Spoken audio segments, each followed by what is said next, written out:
I read a LinkedIn post where a recruiter said they had gotten, let's say, 1,000 applications. 700 did not meet the basic qualifications. Do you need sponsorship for a visa?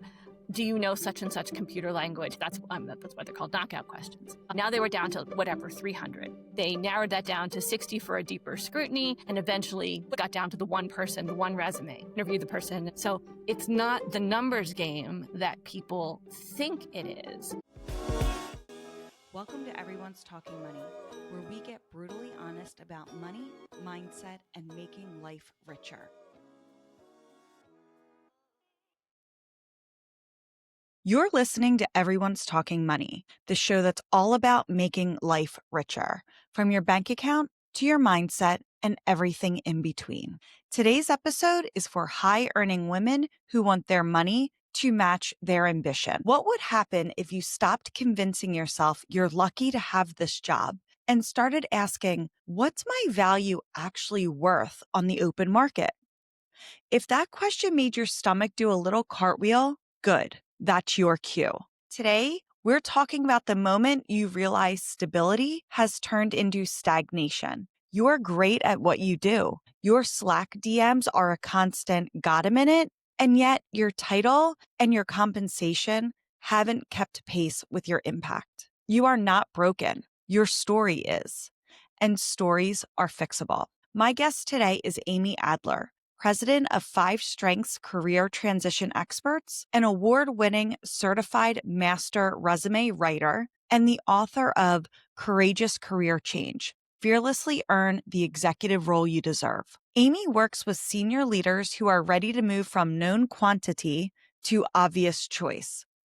We're going to get real about how to build an executive-ready career portfolio, not just a resume, and how to beat the applicant tracking system without sounding like a robot. Lastly, we're going to talk about how to align your next move with your values and your bank account. If you're a high-earning, high-capacity woman who's carried the team long enough, this is your permission slip to aim higher. We'll talk about the mindset that keeps top performers stuck, how to translate your wins into language recruiters can't ignore, and why I'll tweak my resume later is costing you opportunities right now. Grab a coffee, open your notes app, and let's rebuild the story that gets you paid for the leader you already are. Let's get into it. Amy, you specialize in career transitions, so you must see people wrestling every day with the financial risk of leaving stability, or as we've called it on previous episodes, the golden handcuffs, for growth. How do you help your clients reframe that conversation in their heads and see the potential versus just what they're giving up? That's a really, really fair question. I think people in the moment are just plain old terrified. But when they think about where they are with respect to the sort of their financial growth and their opportunity in front of them, I think it's important for them to understand that it's not that the grass is always greener somewhere, on the other side. It's that a financial shift is likely to take place, not 100% of the time, obviously, but likely to take place in a new company that sees their new potential and their accelerated value versus possibly staying with their own company where they're a known quantity. So in a very foundational way, this is sort of the trope, if you will, that somebody comes in as the intern and then they get their first job and then they're promoted a handful of times and they're amazing at what they do, but they may never be seen as more than what they started as. The elder statesman, if you will, of the organization might not see that person as incredibly high potential and super high value because they remember them when they first started. And this obviously could be translated to other roles as they are. As somebody comes in at, say, a manager role, maybe they wouldn't be seen as a VP, that kind of a thing. So insofar as I'm not here to tell people what they want out of a job, I would never do that. And honestly, I don't ask people about their salaries very much, but I do talk to people about their earning potential and what matters to them. So if they say, I don't feel like I'm being recognized or honored for what I'm bringing to the table because I've been with a company for so long or this amount of time or contributed this thing or this project that's now over, I think it's important for me to reflect back to them. This is what you just told me. So I'm not adding anything really new to that because I don't know more than what they've said, but I can say I hear what you are saying and my interpretation of that is maybe it's time to go find something different. That's interesting that you say you don't ask people about their salaries and it doesn't often come up.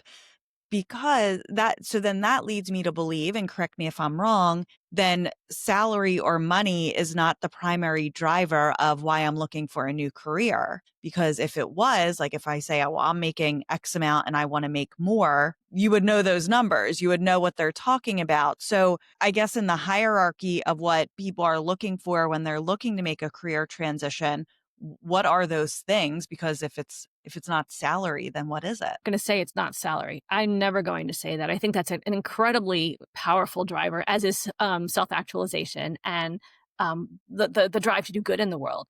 It's that the conversation I want to have with people as I'm helping them prepare for that transition, I don't want to base that on a particular number because every industry is different, and what qualifies as exceptional in one business might be, you know, pocket change in another. So there's not an apples to apples kind of correlation.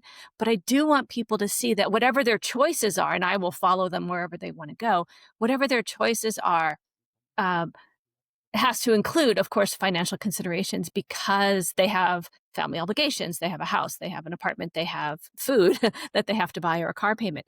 They have all these demands on their lives, but they also have everything else that comes into the conversation around getting a new job. And I want to be part of that discussion. How do you prepare yourself, you as the client? How do you prepare yourself to be the right person so that somebody will hire you and do better as you progress through your career. So I'm not suggesting that people leave salary out of the conversation, but as a resume writer, I don't want to be swayed by that in any way because I think my clients are amazing.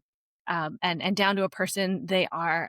I have the incredible privilege of working with just some fabulous, fabulous individuals, and maybe it's sample error. People who are really invested in their careers and their growth are going to hire somebody like me, whatever the reason is. I am truly the beneficiary of that kind of conversation. And I want to focus on what I think will get them to the next level, however they define that to be. And again, I am confident that salary for them has something to do with it. Your expertise is in helping people fearlessly earn the executive role they deserve. And that word fearlessly is key. And I'm sure you incorporated that word purposefully. So, what fears do you see holding back even high performing professionals? I think the biggest fear people experience is obviously it's in their own heads that they are doing their work, whatever their job is, the way anybody would if they had that role, when that is just not the case. People, especially, again, I'm really lucky I get to work with these folks. These incredible individuals bring so much to the table, to their professional positions that other people don't have or wouldn't do or couldn't think of because they don't have that unique blend of experience and education and exposure that this every individual does. And I think that fear, it probably comes from a lot of things, but it comes in large measure from not knowing if they're going to be able to do the same thing or something better in their next position. And I think that fear drives a lot of inaction that is either bringing the whole works to a standstill and say, well, I'll just accept what I've got because I know where I am. Um, or takes them out of the game altogether and they stagnate. But that builds so much frustration, I think, in some people that at some point that motivation to do something new has to outweigh the fears of trying something that is going to make things so much better for them. What is usually the motivation once they switch from fear to motivation, right? Why are people motivated to come to you when they're looking for a change in their career or change companies, whatever it is? What's the motivation usually? So I have the privilege of working with senior executives, and I'm always astonished by the names and roles and companies, the people that I get to work with every day. Um, and I think these folks are accustomed to hiring consultants and large teams and high level A players. And I am always honored when I am considered among that team. And I think it's really typical for these folks to say, well, I don't know how to do this thing, so I'm going to go find the person who does know how to do this thing. It takes it off their plate. It takes that sort of mental space away from or frees that mental space to doing the things that they're really good at and that they should be doing, or learning the things that they should be, while letting someone like me or somebody else on the team, whoever it is, who's already put in their 10,000 X plus whatever hours into a discipline, let them do what they are motivated to do best.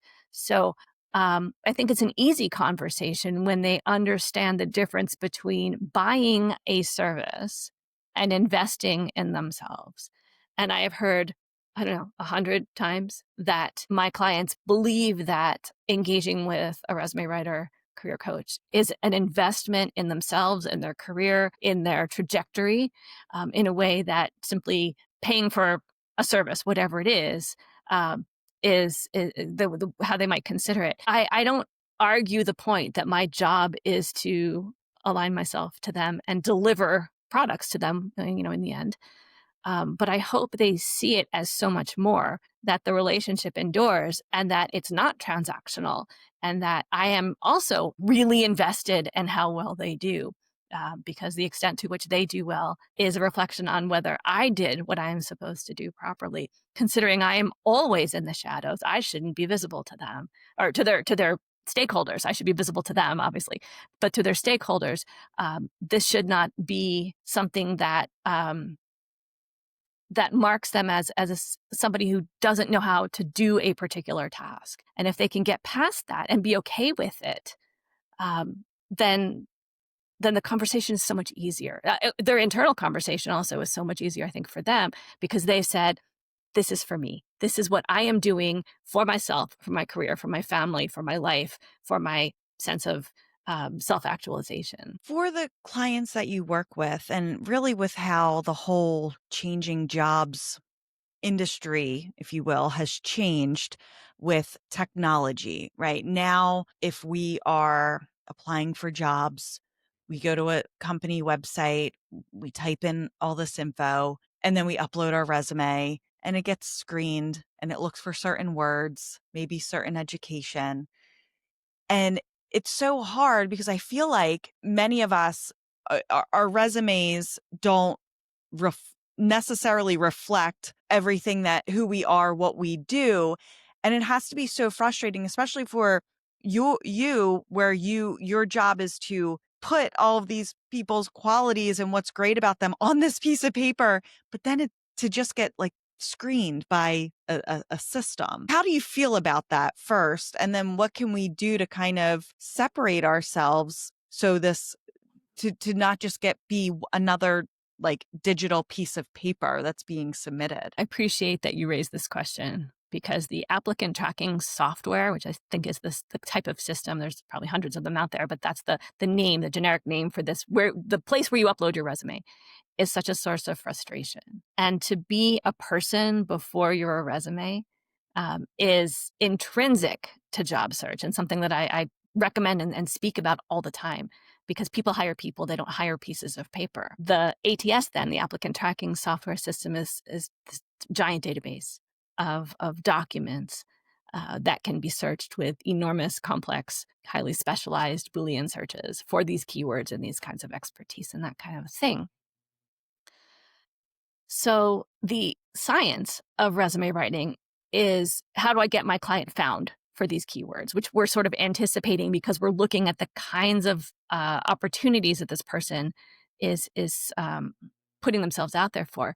But then the art of it is to make this copy really engaging and to infuse it with the flavors of who this person is and what they stand for, and what their motivations are, um, what their personality is, if you will, um, so that when somebody reads this document, they have more than a list of facts about a person. They have a broad swath, but highly targeted set of accomplishments that say to this hiring team or the recruiter, I have done everything you've already asked for in your job requisition in your job description, and more. So when I start, you're going to trust that I'm going to know what I'm doing and I'm going to hit the ground running. So a good resume, this art and science blend, then takes this prospective look of what the audience is hoping to see and initiates that conversation long before there's a human interaction. If there's no human interaction, and actually that's the second point, is if people are very concerned that they've applied already and they are really interested in making connections with this organization, then building connections long before they need them is going to be key, because again, people hire people. So figuring out what makes this organization tick, that the organization they're targeting, what makes that organization tick, means talking to people who work there, talking to people who used to work there, figuring out what the news is saying about the company. What are their public filings say if it's a public company? What are the media reputationally saying about this business and about the people who work there? How can you learn more about this? And then use that as I won't say as a lever, but maybe a little bit of a more incisive approach to engaging with the people who are going to be doing that hiring. How much, and does it depend on industry, but how much of it is people hiring based on who they already know and people hiring based off of a resume? I mean, we hear about, you speak with anyone who works in corporate America, and it's like, well, this guy got hired for this job I applied for, and you know, he doesn't seem that impressive to me, or they're not impressive, or I applied, they seem underqualified. How much of it do you see is, well, we know them already, versus kind of the devil you know versus the devil you don't? And is it then based on bringing someone in brand new based off of what's on the piece of paper? Probably a healthy mix. And I would be hesitant to say there's a certain percentage of either. I think connections are always important. I think that having advocacy in a company gives a person a leg up. But overlaid on top of that is this massive sort of technology boost, if you can call it that both the applicant side and the recruiter side now have at stake. Um, I read a LinkedIn post just this week where a recruiter said I forget the exact numbers, but for the sake of argument, that they had gotten, let's say, 1,000 applications. Um, 700 did not meet the basic qualifications, or didn't pass those knockout questions that show up in the beginning, like, do you need sponsorship for a visa? Do you know such and such computer language? How many years do you have of reading and building P&Ls? Those kinds of things. Don't pass those, you don't get even another screen, because that's why they're called knockout questions. And they also, by the way, sometimes immediately trigger those responses, thanks but no thanks, that people are like, how can somebody have reviewed my resume? Well, in that case, they didn't. You just didn't meet the basic qualifications. So anyway, now they were down to whatever, 300. They narrowed that down to 60 for a deeper scrutiny. And eventually, whatever the process was, got down to the one person, the one resume, interviewed the person. And I think that's how it went. They got the person for an interview, and then they assigned the person for the role. And that was out of 1,000 or whatever that actual number was.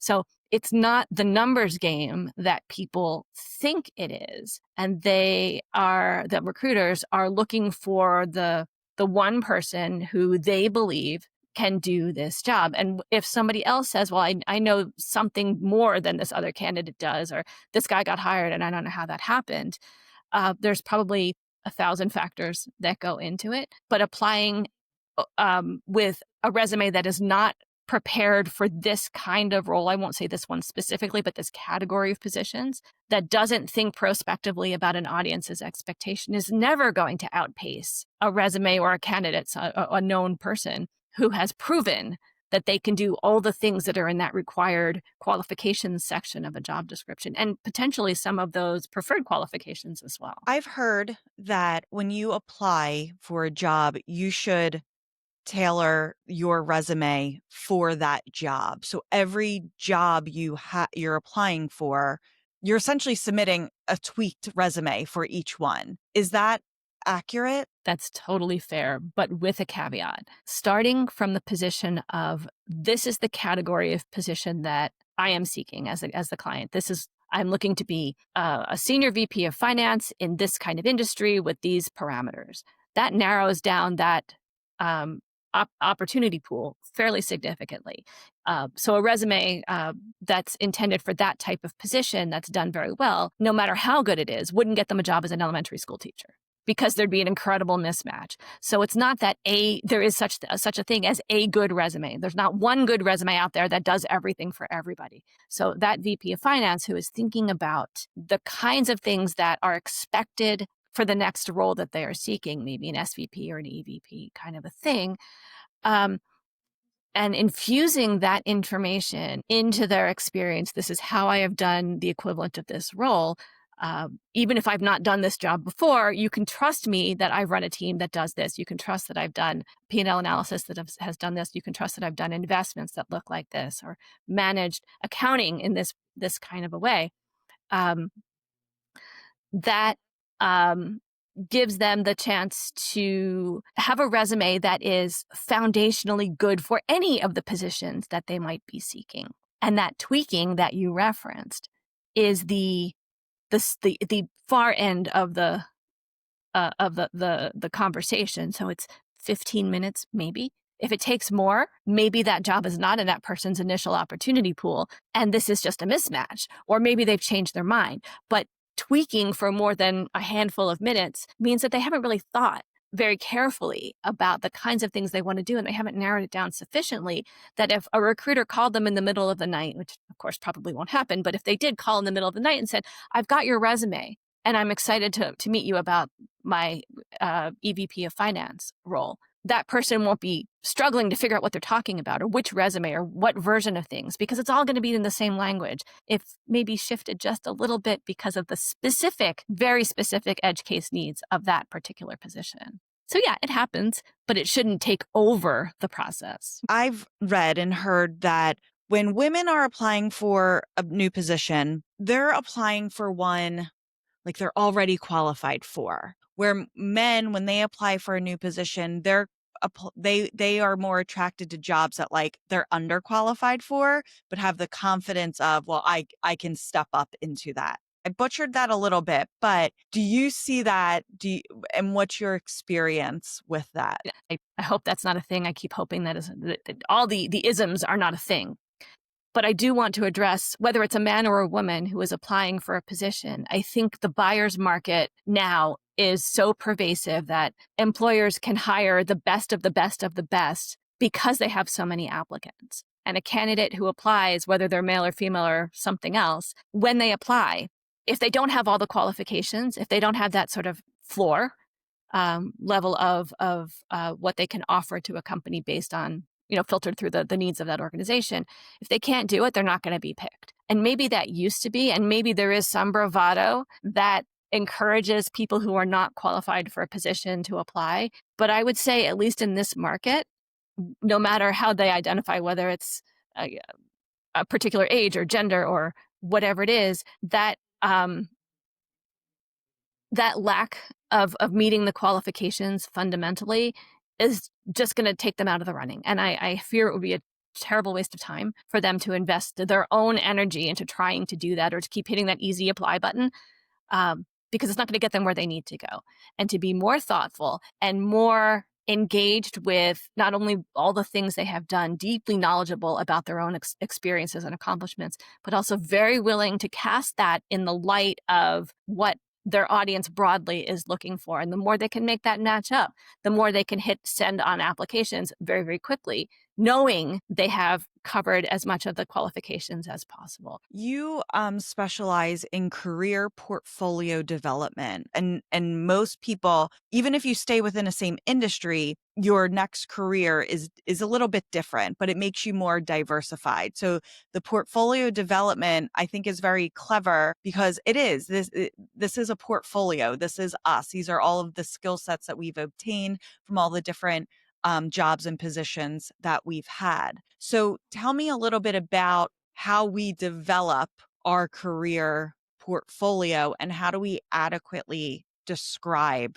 that and really position our resume as this portfolio of us. I appreciate the question. Thank you. It is a term that I developed for myself because I want my clients to understand that to do well in a job search of any magnitude, it's more than just a resume. Um, so it's the resume, of course, is key. It's the foundational piece, but it can also include a LinkedIn profile, a cover letter, an executive biography, maybe a thought leadership website or a social media strategy. All of these things that say, this is who I am, this is what I've done, this is what I stand for, this is what I know, this is where I'm going.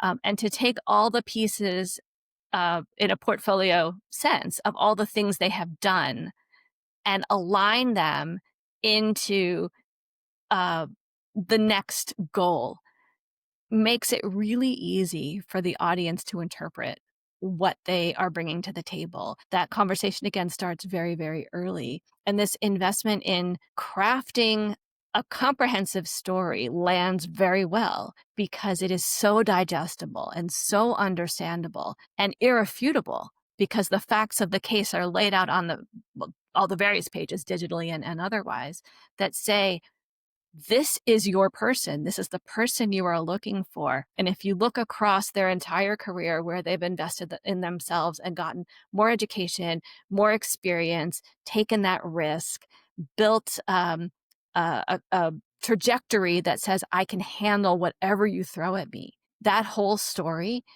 is exactly what the audience needs to hear, that there is no risk in bringing this person onto this role because we've seen their successes already laid out in this career portfolio that describes all these things. And the career portfolio is part of your brand. I mean, personal branding. I just released an episode all about personal branding and turning side hustles into careers and full-time businesses because you've laid the foundation of here's who I am, here's what I do, here's what I'm good at. So then when you have a side hustle or it's kind of like, oh yeah, well, of course, that person's always been good at that. They've always, but so, and I think having a personal brand in the digital world is essential now.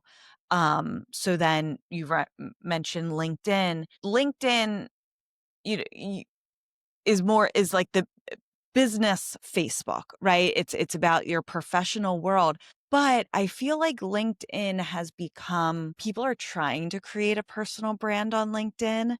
But to me, and this could be my network, just who I'm connected with it feels so transparent. Like it feels like I know why you're posting this about your kid. It's almost like you're trying too hard, right? You're doing that like canned post of I ran this race and this is why I'm so proud of myself, or my child did this. And it just feels a little bit phony. So how can we create a personal brand without like the ick factor? That's really fair. Um, yeah, I never understood the posting personal family stories thing on LinkedIn. Honestly, that could be me, but maybe you and I are like mind on that. On Facebook, sure, but it took until my kids were adults before I even mentioned them by name. Yeah. So I just didn't want to be that kind of a person. The way I think about it, and I think it has to be every individual's choice. We can't force somebody else to, sort of align to our vision for what we think our personal brand should look like. But whatever people say on social media is going to stick. So people have to be able to own what they post, even in the face of being grilled about it in an interview. And I don't know if this would ever happen in an interview, but I'm pretty sure employers seek out individuals' social media when they are evaluating them for positions. And if you are willing to not be hired because of your point of view or the things you say, then go ahead and say them. And I think that's the only litmus test that matters now, with respect to job search anyway. But if you say stuff or post stuff that is just sounding off and frankly thoughtless, you might be called out for that or ignored or not let go and not fired. I don't know, that's a different story, but separated from the hiring process because of what you say. All that having been said, there are plenty of things that people can post about themselves that are deeply personal that don't have that ick factor, that are endearing and round out the person. As something that comes to mind is I've worked with a couple of Olympic athletes. It's kind of a wild thing to have done. Um, and I am confident that one of them comes to mind. Um, used that as a platform for all the other things that he has done since. And he's an amazing marketer, he's an amazing communicator, and he credits his experience as an athlete as the foundation for all these things he's bringing to the table as a leader now. That persistence and grit and talent and willingness to go far beyond what anybody else would do. And that has just become part of the message he's putting out there. And I never once thought that there was something underhanded or inauthentic about what this individual was saying. He was just saying, "This is how I grew up, and this is this is what I'm doing. And if you don't like it, you don't have to hire me. And if you love it, we should talk." And that worked very, very well. Um, Maybe as a matter of personal taste, I'm not in favor of um, kind of the let's tug at the heartstrings for the only for the purpose of tugging at the heartstrings. I think there has to be a reason. And when people are going through tough times, they want support. If that's who they are and they're willing to put it out there, then we should give them all the love because they need it.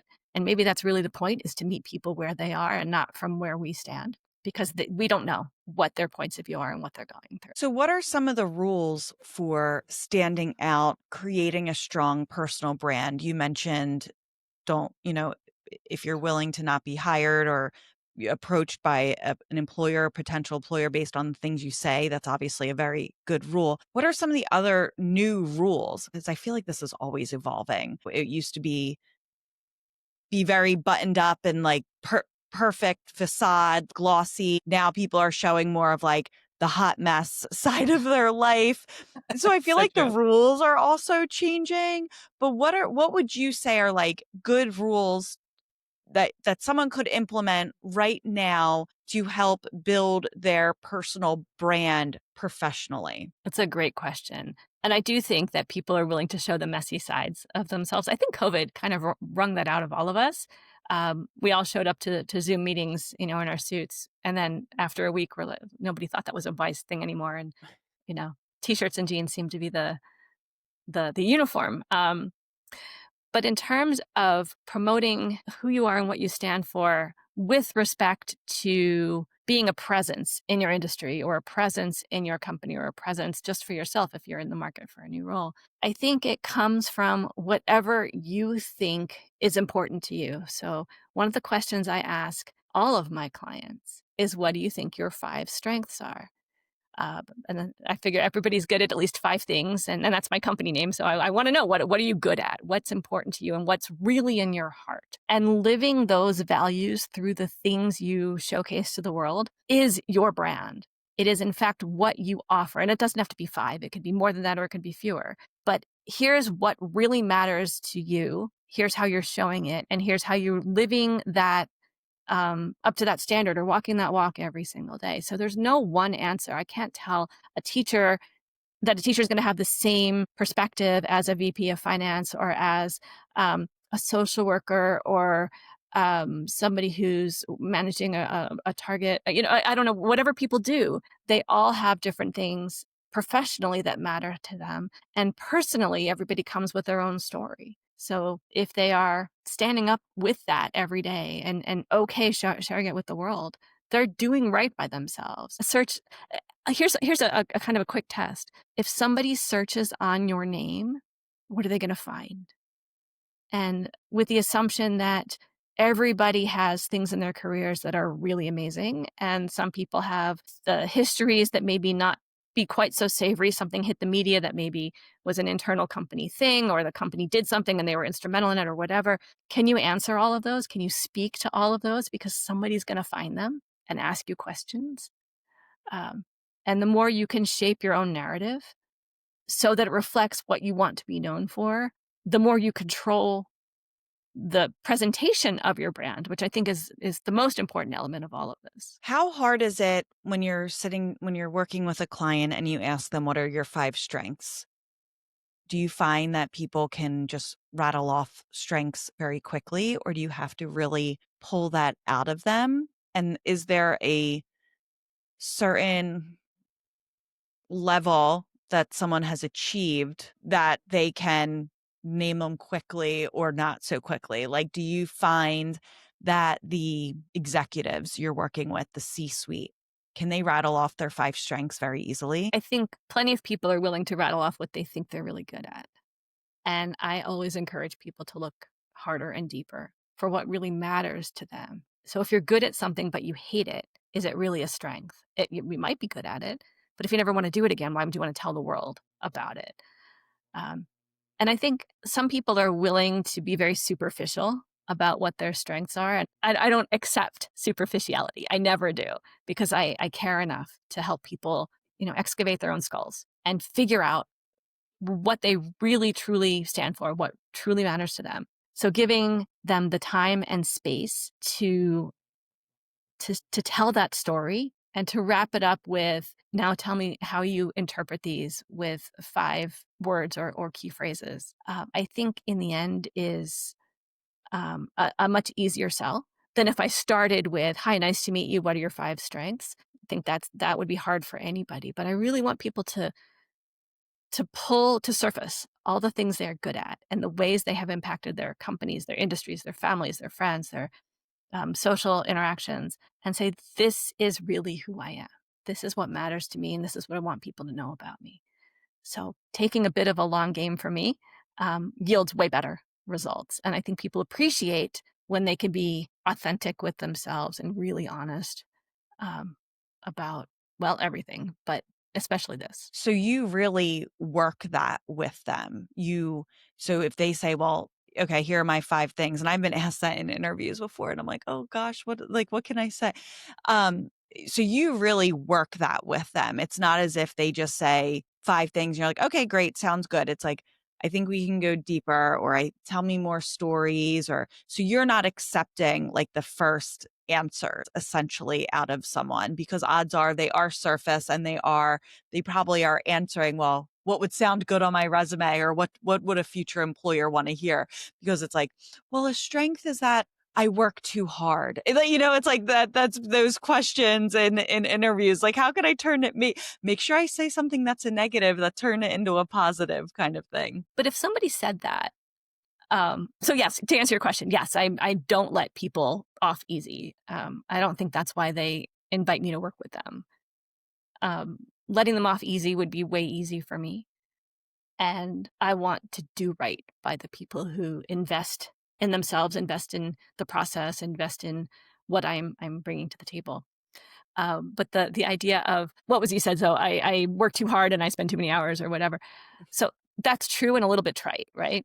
But what if we reframe that as persistence, not taking the easy way out, not letting somebody tell me as the job seeker, the candidate, that I've done enough, not figuring out that last bit of the solution that's going to make all the difference. Now, that sounds a bit more compelling than I work too hard. And it gives direction to the conversation, and introducing that into an interview. If somebody says, tell me about yourself, this might be a perfect vector to address, here's a time when my company was facing this and I invested in a process to identify a solution to fix it. And I knew I wasn't done until fill in the blank, something happened. And I could have stopped at points A, B, and C, but I kept going because I knew there was something else there. And in fact, etc. So it becomes a whole different kind of a conversation that is representative, by the way, of somebody's personal brand, if that's what they're showcasing about themselves and really owning it. What's the biggest mistake you see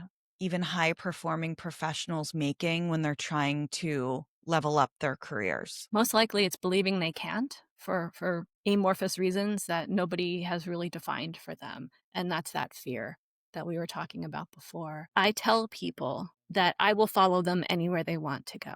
There's some things that I can't get past and they can't either. So my go-to story is, if they want to be a dentist, they can't be a dentist tomorrow unless they've already gone through whatever it takes to become a dentist.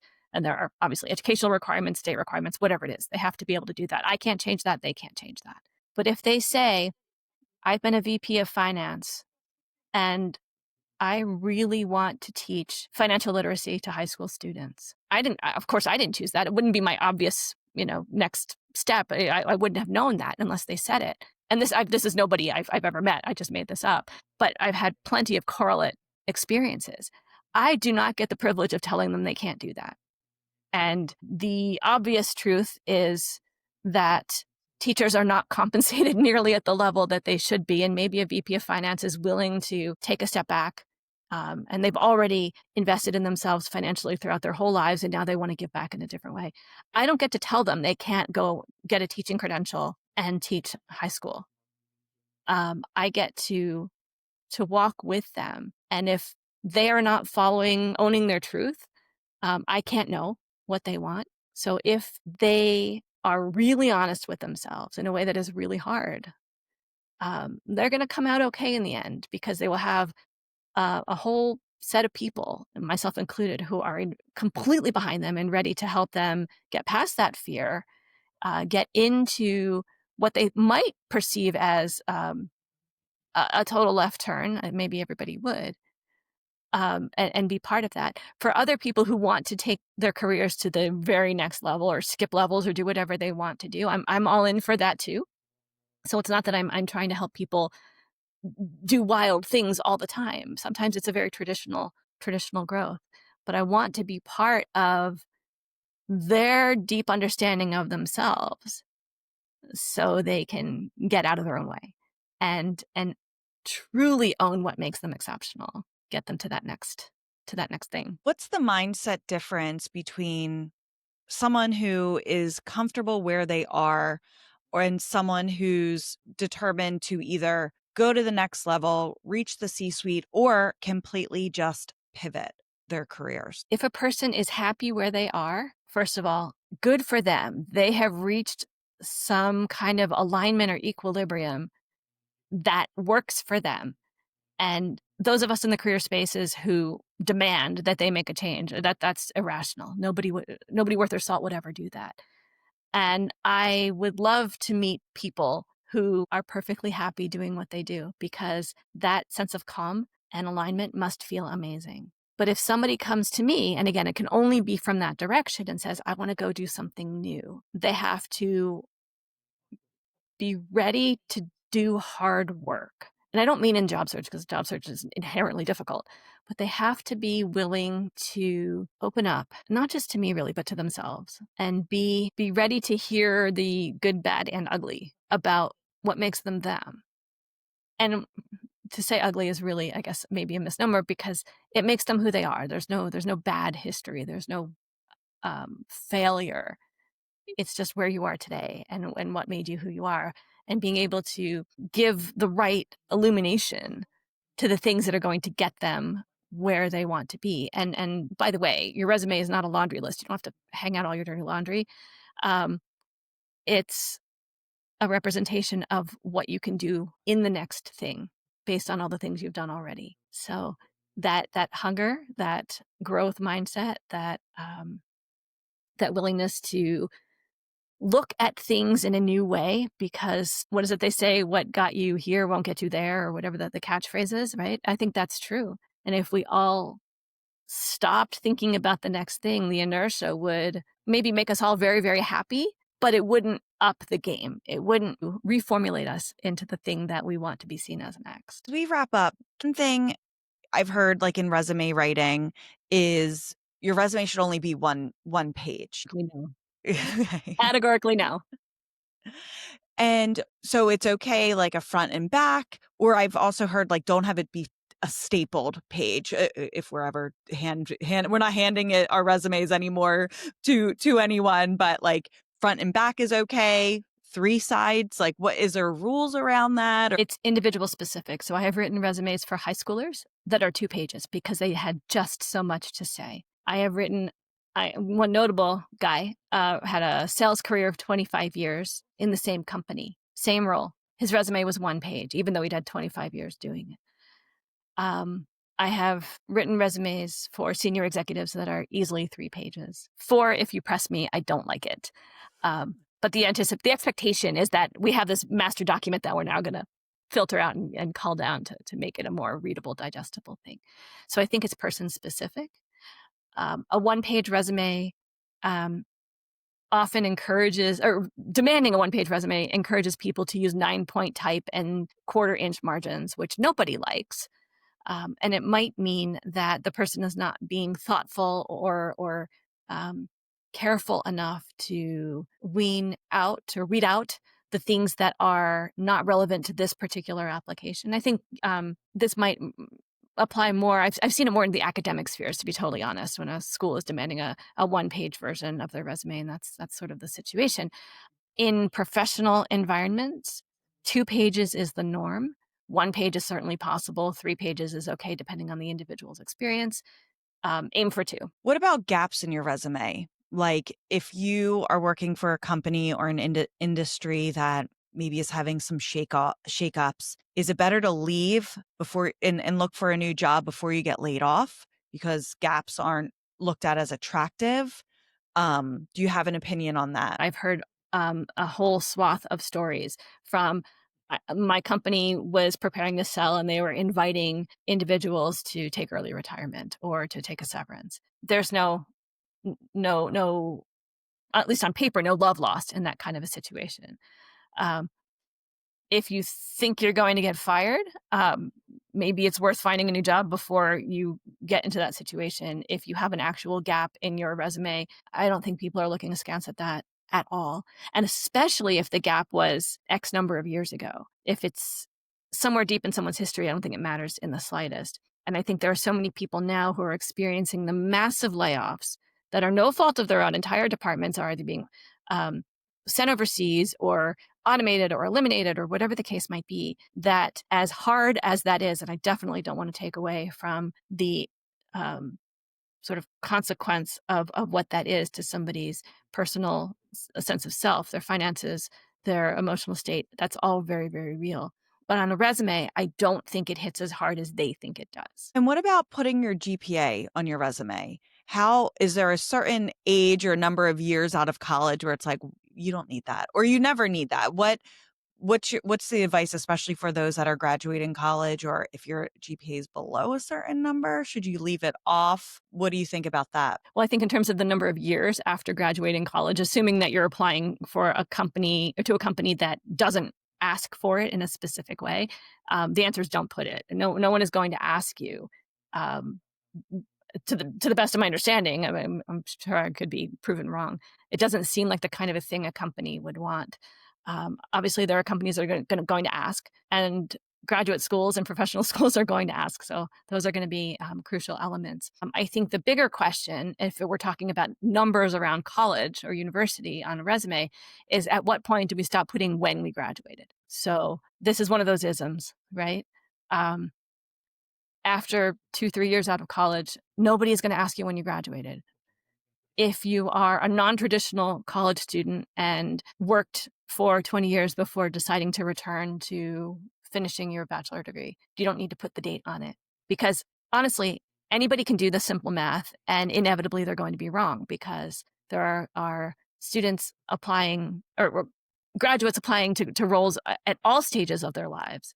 And whether you can do 18 for your high school plus college plus whatever in a traditional sense and figure out somebody's age that way, or imagine that somebody's in their 40s and just finished college and they put their college degree year, there's going to look like a mismatch. So I would advise largely in almost every case against putting, well, really either of those metrics, GPA um, or year of graduation. If this conversation stirred something in you, give it direction. Over the next few days, document your impact. List the last 12 months of wins with numbers, revenue, savings, speed, scale, however you measure it, but keep it factual and specific. Choose a lane. Pick one target role and pull a real job description. Highlight 10 to 12 keywords you should naturally echo across your resume, LinkedIn, and bio. Refresh 4 bullets with challenge, action, result. 1 line each. If a bullet doesn't prove value, rewrite it or cut it. Update your LinkedIn for where you're going. Headline and about should reflect destination, not just history. Warm a few doors. Identify 3 companies and reach out to 5 humans at each. alumni, former coworkers, second-degree connections for short, respectful conversations. And then assemble your portfolio. Get together your resume, create a tailored version for this posting, refresh your LinkedIn, and create a one-page executive bio. And if you want expert feedback, work with Amy directly herself. She's offering complimentary resume reviews and LinkedIn reviews for our listeners. I'm going to put the link in the show notes. Before we wrap, be sure to follow Everyone's Talking Money on your favorite podcast app so you never miss an episode. And leave a quick rating and review to help us reach more people. Keep the conversation going with me on Instagram at Everyone's Talking Money.